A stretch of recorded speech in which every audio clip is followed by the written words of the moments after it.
Hi everybody. This video is going to be about transparency and the use of transparency, pardon me, in colour to change colour. Now I've talked about that before in other videos in the past about the idea of glazing and using thin paint. So this kind of follows on, but maybe makes us focus a wee bit more. A couple of things maybe to keep in mind before we look at the whole thing. It's a slower process, obviously, this, because what we're going to be doing is layering paint. So therefore it is important that the layers of each coat of paint are dry, ideally, before you put another one on. So it's not a spontaneous style of painting at all, and it goes back to the Renaissance days and maybe before, where the paint was built up very, very slowly over much time. So be patient, I think, is what I'm saying. Try not to rush ahead if you're using, particular oils and watercolors. If the watercolors are still damp when you try to put another layer on, you're going to move them, and likewise with the oils. So it is a matter of being prepared to do that. So your activities will take longer, so therefore don't feel, oh, I've got to do something in a week and send it to Sam, let him see what I've done. It might take a little longer, and that's okay. If you're using acrylic, as you know, will dry really quite quickly, so you'll probably find yourself layering the paint fairly quickly. Those of you who use oils, work with the oils. Alternatively, if you have some acrylics and you want to use the technique as acrylic, you could do, because the principle is the same. What I'm trying to get through here is how transparent color changes other colors. So whether it's oils or acrylics may not be absolutely critical, although I know oils is slightly different, of course. So think about that. But have a look now at some of the ideas that I'm going to show you, and hopefully you'll find them of some use. This is a little exercise in using glazes or washes to make changes to colour in watercolour. We use the term glaze, but glaze is a term that was more appropriate for oil painting and began to be used when oil paints were invented and so on. But sometimes we use the word wash in watercolor, and it's more associated with, washing across a whole area, perhaps before we get started and so on. So we can use the word glazing, applied to watercolor, but we all know what it means. I suppose that's the most important thing.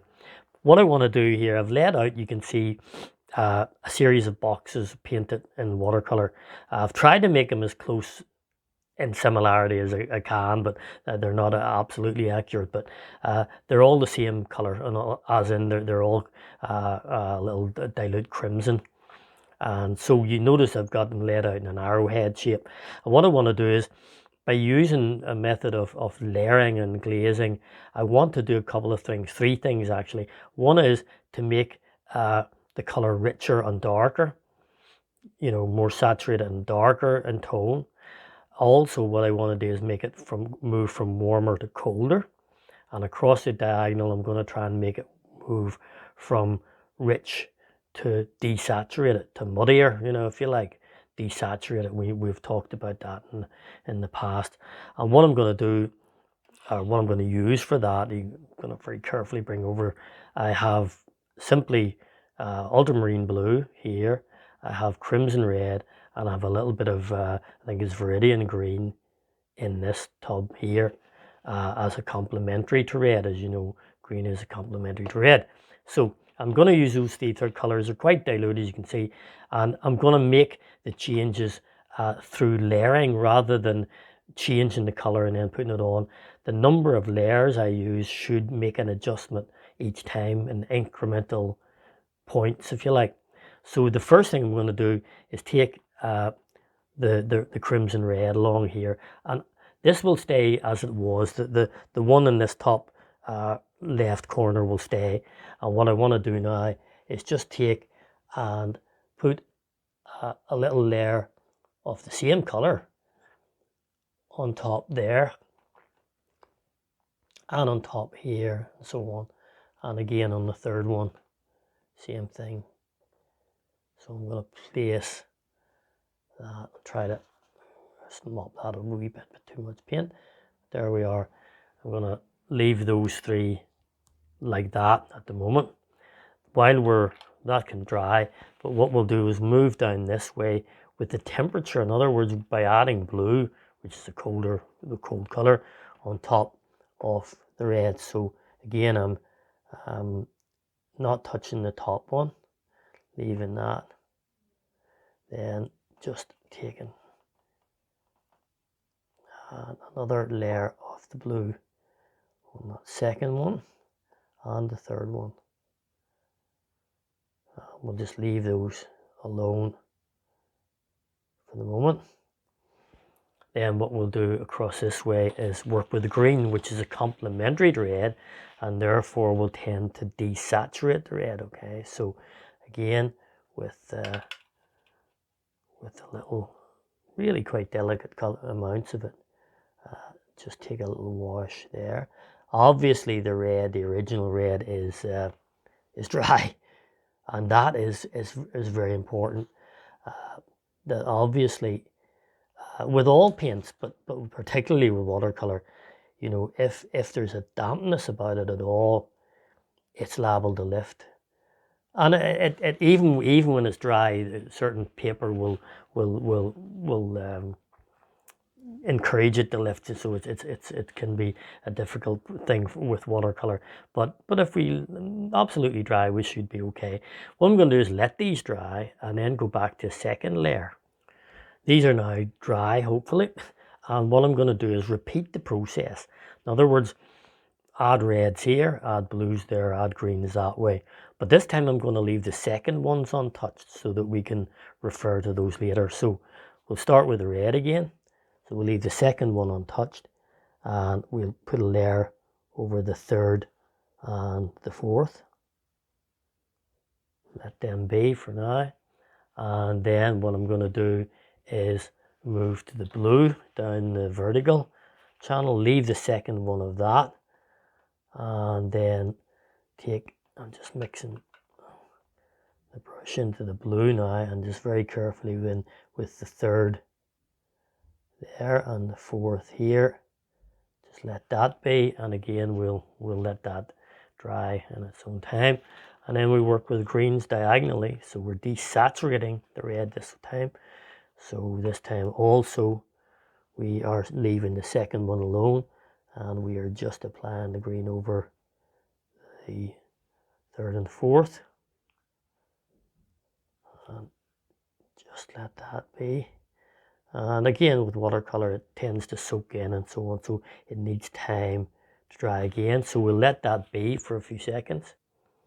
Now we have another dry set, and what we'll do is one more time the same sequence. So we'll begin again with the red.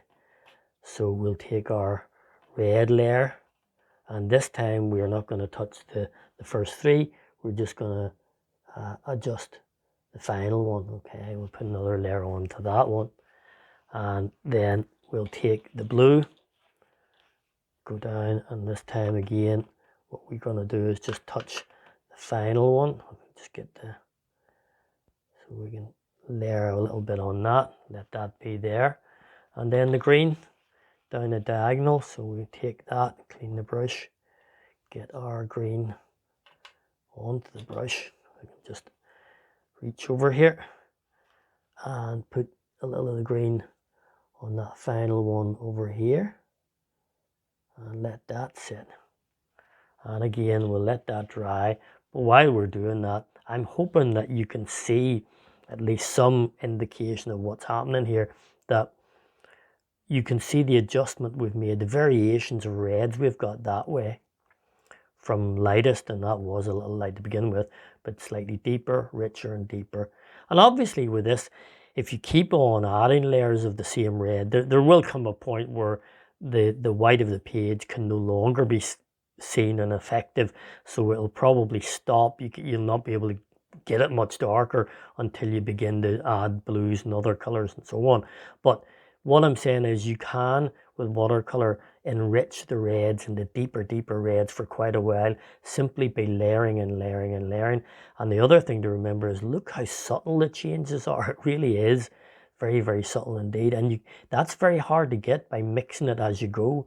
But by using a layering method, because you're adding the same consistency of paint each time, therefore the paint, the amount that you're dropping the tone or whatever is exactly the same each time, so it's more even. Likewise, we can see the same here as the color becomes redder, bluer, purpley, I suppose, deeper purple and much more deep purple there. But again, lovely, subtle and even steps because of the layering system, the glaze. And the same that way diagonally as we desaturate from the redder, richer color to the slightly grayer, much more gray, and here so gray that we're on the verge, you can see there, of tipping into green. You can see the gray, the mucky gray is a green. So we've just gone over the, and if if we were keeping that process going, we would then green becomes the dominant color. But certainly we've drained and grayed and muddied the red that way. We've enriched it and deepened it that way, and we've cooled it that way.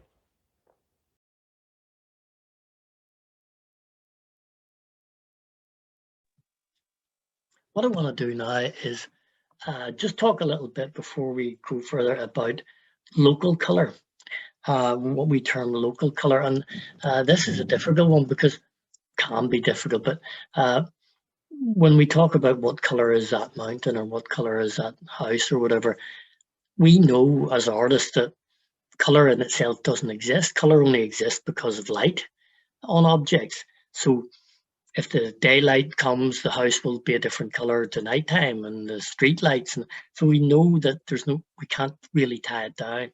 But there's a thing called local color, meaning it's the essential color of something. What I mean by that is, let's say I have here one of the tubs of paint I use, okay, and it says here cadmium yellow deep, okay. So that's when I go to buy that, that's what it says on the tin, as it were. And when I look at, I'll put it over this side perhaps better, I can see the color on the packaging. That's that yellow, okay. And it's, if I look at that right really close, that is the paint that's on in there. Or if in the case of some packaging, it's the paint that's on the surface of your milk bottle or whatever, blue or purple, and you know that that's the all the way across the whole object. That's, it's called cadmium yellow, and that's what it is. However, when we look at that tub, I know, and you know, that there's light bits, dark bits, and shadows here in this room. So, you know, there's lots of different variations. But essentially, if I cut the paint out, which kind of on my finger there, you know, you can see that's the color that it's called. So the color that it's called, if you like, is called a local color. Now it's very difficult to say, well, where is the local color amongst all those shades we see? But you can't, in an ideal situation with a nice flat light, you could call that the local color, the color of that object. Same with an orange or an apple. You look at an apple, you know it's the same red all the way around. Everywhere you look, it's the same red. But of course, when you look at it from a distance, the light's on one side and the dark's on the other. It'll look like different reds. So we're looking for the overall color, if you like, our starting color. So what you can do with an object is start with a base color and say, okay, essentially this is red or yellow or green or whatever. And then using our glazes on top, we can make adjustments from there on. So that's one way to go about using glazes. In other words, instead of mixing color always from the start, we say we'll start, the tree will be all the same green or all the same whatever, and then using our transparent glazes and washes, we will start to make the variations by tweaking the temperature and the saturation and all of the other things. So hopefully that helps you lead into this next little bit, okay? Now here we have another interesting little challenge, if you like, using washes and layers rather than mixing as we go. And we have a leaf shape here, okay? It's pretty much one color. I've just used Viridian green, which again is really quite a wild peppermint green, but hopefully we will subdue it and make it much more natural as we go along here. Now let's say I begin to think about wanting to change the light and shades in this. So at the moment there's no variation, just an outline.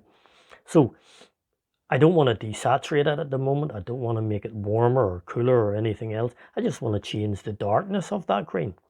So by using more layers of the same green, as those layers build up, they will create more densely layered areas, which would be darker, lesser densely layered ones, which will be lighter, and so on. So I'm going to take the same green, the Viridian green, and so it will be quite a wild green.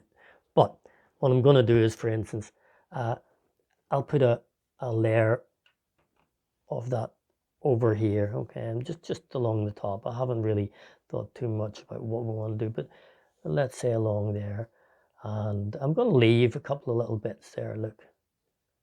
So I'm going to do that and maybe let that dark bit come up to the tip there, let's say. So just those 3 bits there. Let's maybe continue the same principle down the other side.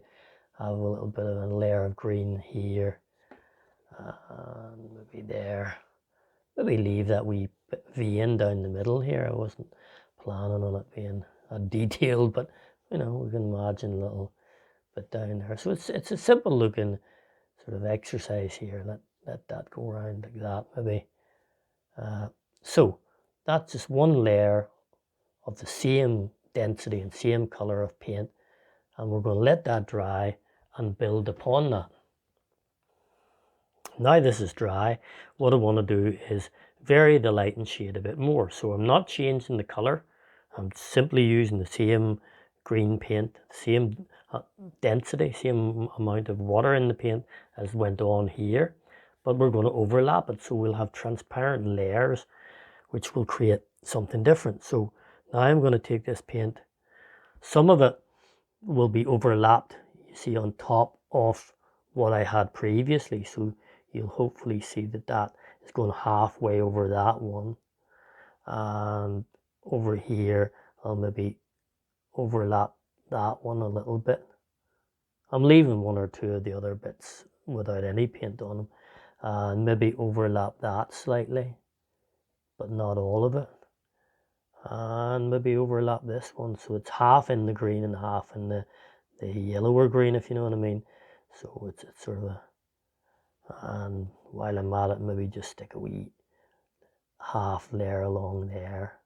You can probably see already what's happening, that 2 layers of green will make it deeper, 1 layer of green is lighter, no layers of green will be lighter again, and so on. So that's just to point this out. Maybe another little half layer here, or another double layer I should say, it's not half layer.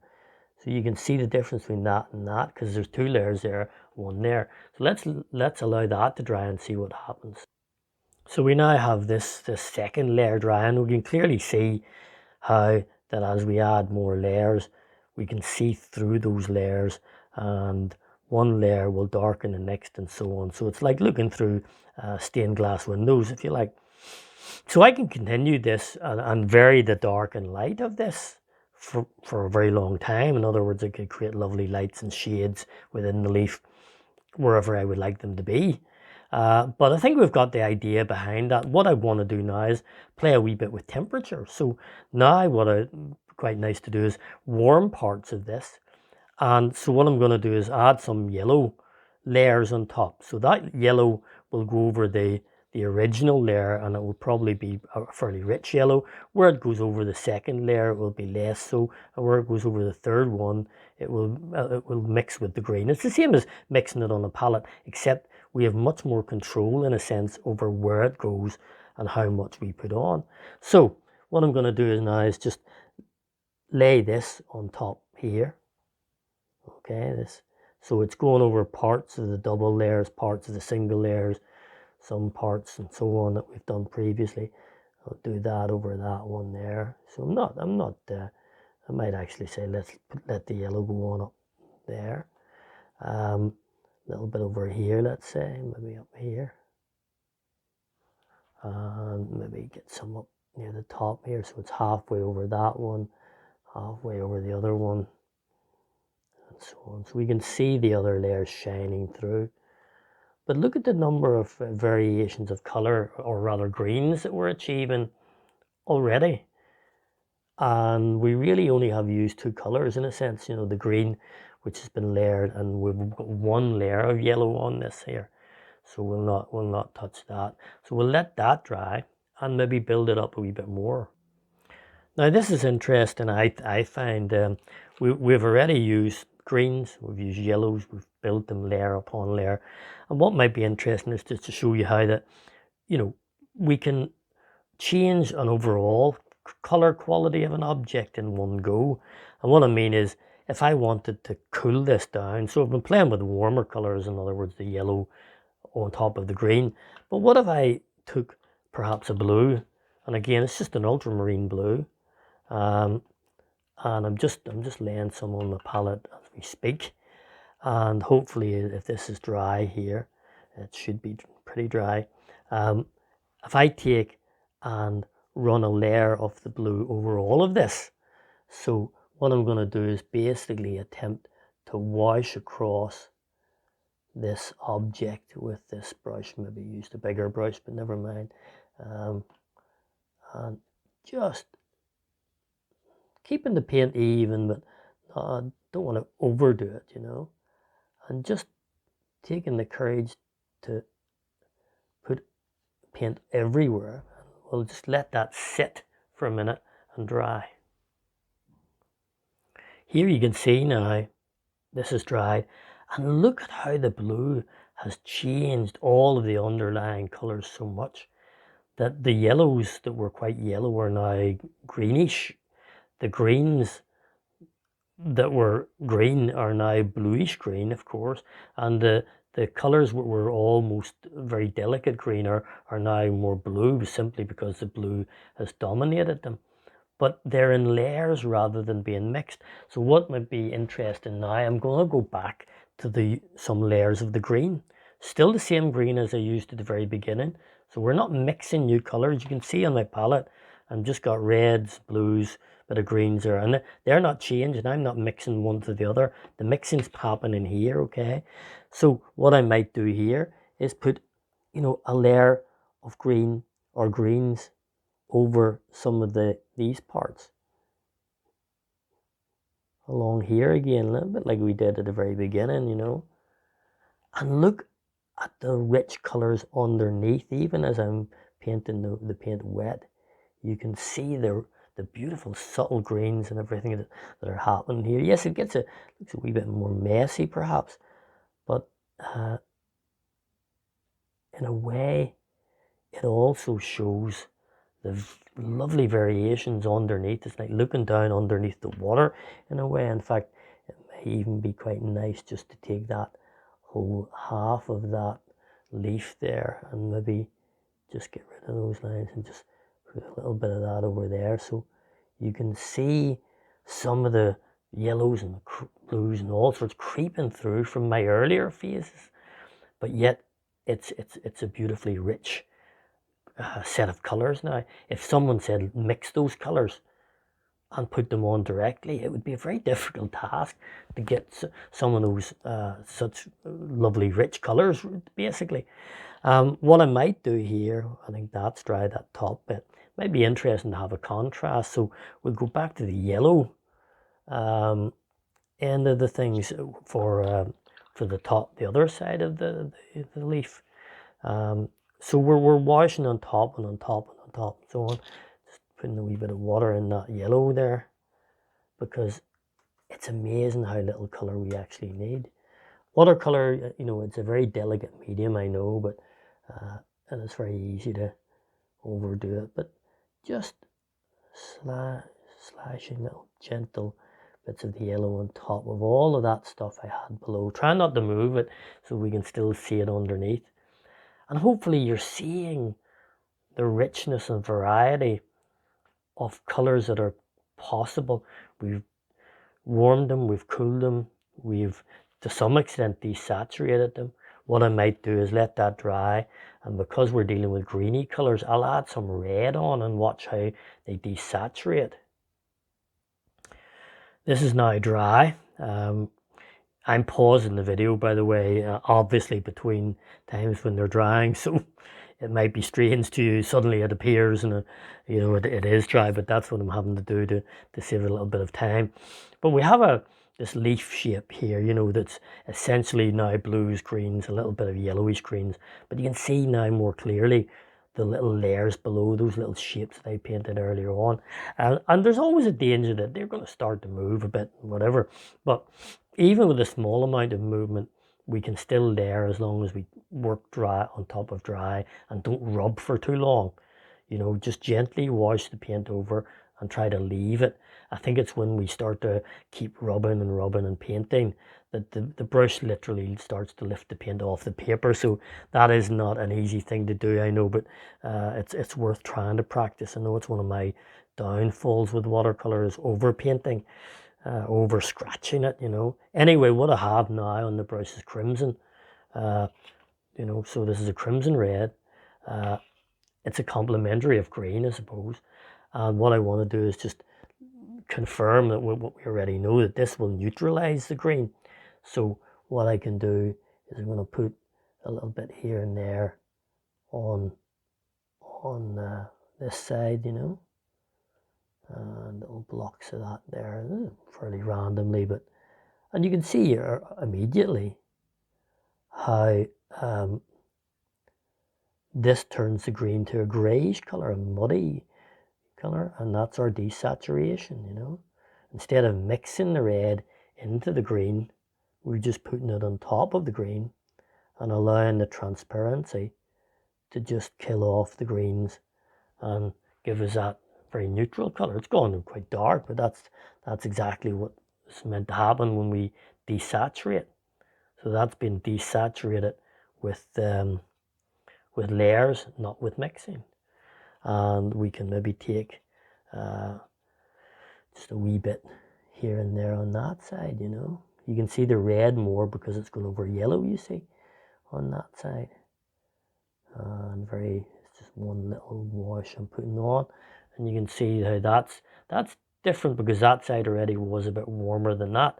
So, but both have been desaturated using the red. So what I'm hoping you can see is how much variety we've got in color and tone and saturation, simply using probably about three colors really, but it's because of the layering that gives a subtlety of variation. This is a little landscape. It's just I invented it, it's not from anything. I just sort of made it from my imagination. But I deliberately use really quite strong colors in it, vibrant yellows, very strong greens, viridians and things like that. And it's dry now, but it's just, to finally show you an example of the overall changes that we can make with glazing and washing and so on. And what I have on my brush, or what I will have on my brush in a moment, is just this ultramarine blue. And I'm going to try to just put a gentle wash across the whole thing. So what I'm going to do is just very carefully,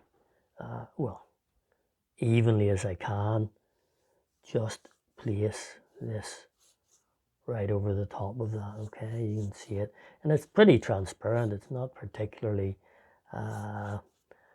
thick paint, but I hope you can see already how that one layer has just taken the edge off the very, very strong colors that I had, very, very slightly. We just want to do this in steps, so I want that to dry. You can see there it's cooled the whole thing down, so everything has got equal amounts of blue. And that's the thing about a wash on top, is that it gives everything, so everything stays harmonious. It all gets a little of the same color, therefore it starts to belong to the same family and becomes less of a clashing color and more harmonious. So we're going to let this dry, and then we'll work on it one more time. This is dry now. I'm going to try to be a little bit bolder. I'm just checking it is pretty much dry. I'm going to be a little bit bolder and add another layer of blue, okay? But what I've done is I've made it purple by the addition of a little crimson. The reason is I'm thinking, well, the greens, the complementary of green is red.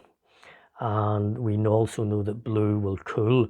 So I thought if I mix the two together here, we sort of might desaturate the greens a little bit while we're at it, as well as cooling down the overall temperature of the picture. So I'm going to try to be a wee bit more forceful about this now. You can see, I hope already what's happening along there. So I'm just gonna make those marks, wash that across there. And again, we'll let that dry because the colors, as you know, change as they dry as well. Just want to see how that changes the overall atmosphere of the picture.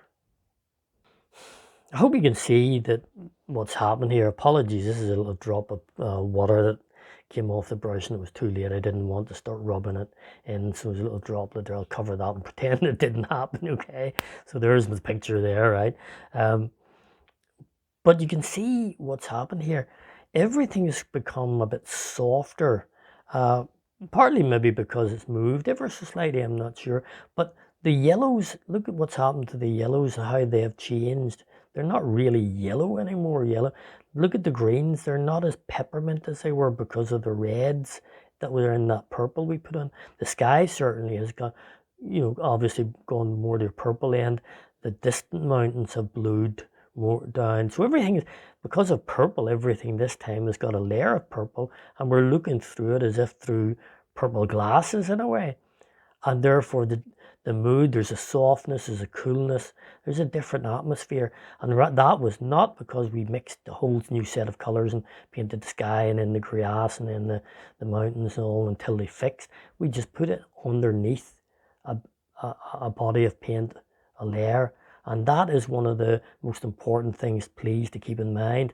So, with all of those exercises I've just shown you, please have a go at these. Make your own little landscape. Doesn't matter what it looks like or how you feel it. Just make a brightly colored landscape. Use bright colors, okay? Let it dry, and then do the things that I've been doing and watch how it changes. That's all that matters, okay? Let me see your work. Send the photographs in, and I'll get back to you.